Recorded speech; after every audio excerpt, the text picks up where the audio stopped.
You've often said that your insurance business is probably the most important business that you own. On page 12 of the annual report, you said, "We have benefited greatly to a degree that has not been generally understood because our liabilities have cost us very little." I was wondering if you could describe this a little bit better so we can understand it.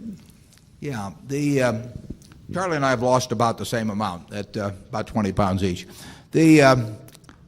The insurance business provides us with float, and float is money that we hold that doesn't belong to us. It's like a bank having deposits. A bank has deposits. The money doesn't belong to it, but it holds the money. Now, when a bank holds deposits on everything except demand deposits, there's an explicit cost, an interest rate attached to it. And then there are the costs of running the system and gathering the money, which is also must be attributed both to demand and time deposits. So there's a cost to getting what they would call deposits and we could call float. In the insurance business, a similar phenomenon takes place in that policyholders give us their money at the start of the policy period, and therefore we get the money paid in advance for the product. And secondly, it takes time to settle losses, particularly in the liability area. If you bang up a fender on your car, it's going to get settled very quickly. But if there's a complicated injury or something, it may take some years to settle. And during that period, we hold the money. So we have, in effect, something that is tantamount to the deposits of a bank. But whereas the deposits of a bank, it's quite easy to calculate the approximate costs. In the case of the float that the insurance company has, you don't really know what the cost of that float is until all your policies and losses, your policies have expired and your losses have all been settled. Well, that's forever in some cases. So you're only making an estimate as you go along of what that float is costing.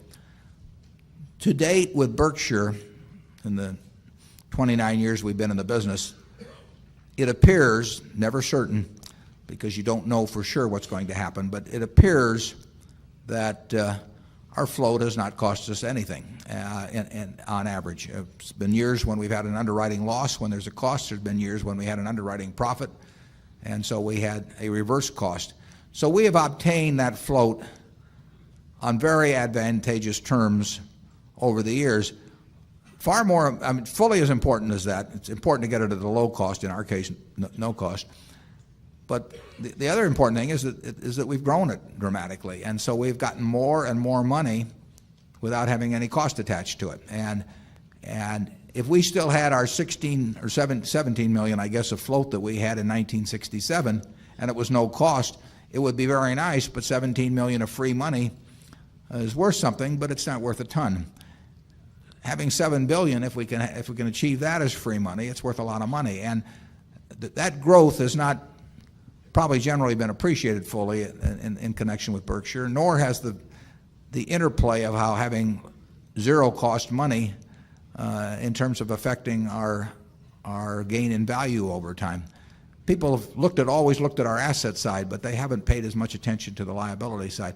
Charlie and I pay a lot of attention to that, and I mean it's not entirely an accident that the business has developed in this manner, and we have intentions of trying to make it to continue to develop in this manner and in that manner in the future. But we've got competitors out there too. Float per se is not a blessing.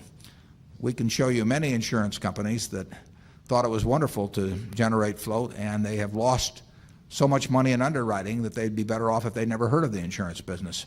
But the job is to get it in increasing quantities, but above all, get it cheap.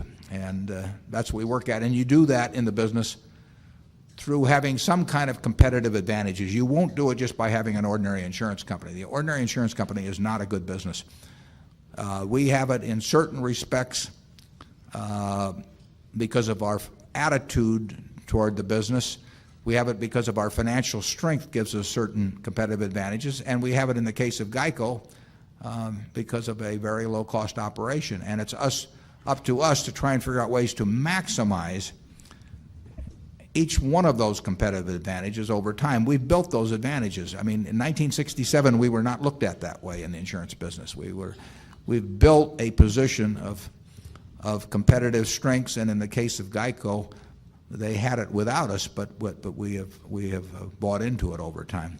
It's a very important asset, and you ought to pay a lot of attention over the years as to what is happening with that asset as to both growth and costs, and that will aid you in calculating intrinsic value. Charlie? Nothing to add.